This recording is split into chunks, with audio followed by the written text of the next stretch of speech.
အားလုံးပဲမင်္ဂလာပါရှင်ဒီနေ့ကတော့ချစ်ချစ်ဆက်ဆက်လေးနဲ့အရန်နဲ့စားကောင်းတဲ့ထိုင်းဆက်တိုင်းမမတုတ်နီးလေးကိုလာပြီးမျှဝေပေးတာပဲဖြစ်ပါတယ်ရှင်ကဲဒါကတော့ပါဝေတဲ့ပစ္စည်းလေးတွေပဲဖြစ်ပါတယ်မမကတော့ကိုကြိုက်တဲ့မမကိုတိုးပြလို့ရပါတယ်ရှင်ဒါကတော့မူယော်လို့ခေါ်တယ်နော်ဒါကတော့ပူအပ်ပေါ့နော်ဒါကတော့မူဆပ်ပါနော်ဒါမိုးကော်ပီထုတ်ပါတယ်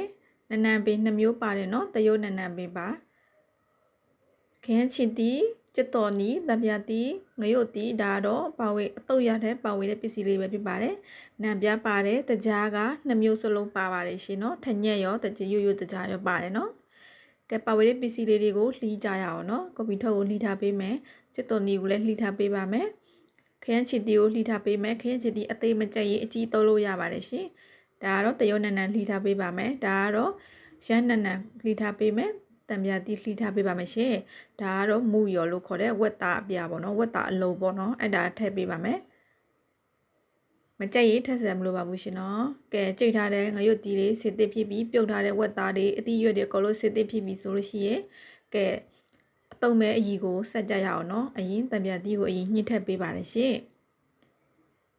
ကိုတုတ်တဲ့အကြီးရကြတော့လေကိုအတုတ်တဲ့ပစ္စည်းကနဲလားအများလားကိုချီစားပြီးလှုပ်လို့ရပါတယ်ရှင်နော်ကဲတံပြာတီထည့်တဲ့နံပြားထည့်တဲ့တကြား2မျိုးစလုံးကိုထည့်ပေးပါတယ်ရှင်အရသာကြတော့မမထဲမှာပါတယ်အရသာမုတ်ကိုပါဖောက်ထည့်ထားပါတယ်ရှင်နော်အရန်လဲစားလို့ကောင်းတဲ့တငယ်ကြီးတို့နော်အလုပ်ရတာလဲအရန်လဲမခက်ခဲပါဘူးရှင်ကဲမမထဲမှာပါတဲ့အရသာမုတ်ကိုပါထည့်ပေးပါတယ်နော်ကိုချုံမိုးကြက်ရင်ချုံမိုးထည့်လို့ရသေးတယ်ရှင်ဒီထဲမှာတော့ချုံမိုးမထည့်ထားဘူးပေါ့နော်မမမှာပါတဲ့အရသာမုတ်ကရသာရှိနေပြီးသားပေါ့နော်ကဲဒါဆိုရှင်ကြိတ်ထားတဲ့ငရုတ်တီကိုထပ်ပေးပါမယ်လွဲပဲเนาะတငယ်ချင်းတို့အဓိကတော့ဒီရတအဆက်တဲ့နေရာမှာအဓိကပေါ့เนาะအဲ့ဒါကိုကြည့်ပြီးတော့လှုပ်ရှားလို့ရပါတယ်ရှင်ကဲရတလည်းမြည်ပြီးပြီဆိုလို့ရှိရင်ခင်းချစ်တီလှီထားတဲ့ကြက်တော်အနီတွေကိုထပ်ပေးပါမယ်ရှင်เนาะ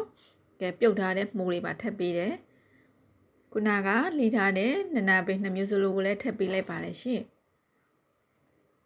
เนาะပြုတ်ထားတဲ့ဝက်သားအပြားလည်းထပ်ပေးပါတယ်เนาะမူရော့ပေါ့เนาะသူကကြတော့ကဲပြုတ်ထားတဲ့ကော်ပီတို့လည်းထည့်ပေးပါတယ်ရှင်ပြုတ်ထားတဲ့မမထည့်ပါတယ်